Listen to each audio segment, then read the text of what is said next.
ദൈവത്തിനും ദൈവത്തിൻ്റെ സൃഷ്ടികളെ ജ്ഞാനത്താൽ പരിപാലിക്കുന്ന യേശു കർത്താവിന് സ്തുതിയും മഹത്വവും ഉണ്ടായിരിക്കട്ടെ.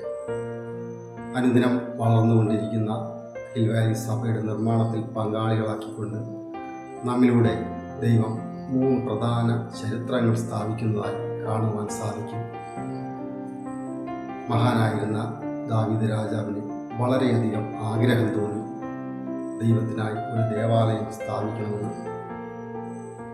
അത് പണിയുവാനായി നിരവധി തവണ ദൈവത്തോട് ആലോചന ചോദിക്കുകയും ഉണ്ടായി. എന്നാൽ ദൈവം അതിന് അനുവാദം നൽകിയില്ല. ഇത് നമ്മൾ കേൾക്കാറുള്ള ദുഃഖകരമായ മറ്റൊരു വാർത്തയാണ് സമ്പന്നരായ യൂറോപ്യൻ നാടുകളിൽ നിന്നും വരുന്നത്. ദൈവത്തെ ആരാധിക്കുവാനായി പൂർവികർ കഷ്ടപ്പെട്ട് പണിത ദേവാലയങ്ങളിൽ പലതും തലമുറകൾ വിറ്റ് കാശാക്കുന്നു.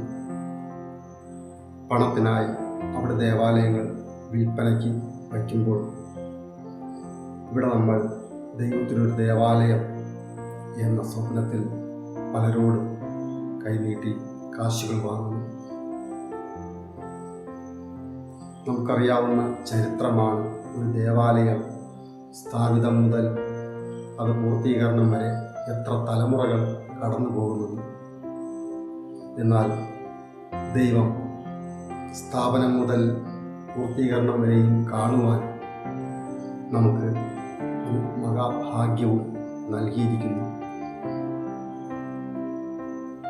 ശക്തരായ ഒരു കൂട്ടത്തിൽ വസിക്കുന്നു എന്നതിലല്ല, ശക്തിയുള്ള ദൈവം വസിക്കുന്ന ഇടത്ത് നമ്മൾ കൂടിയിരിക്കുന്നു എന്നതിലാണ് പ്രധാന കാര്യം. ദൈവം നമ്മെ അനുഗ്രഹിക്കട്ടെ. ആമേൻ.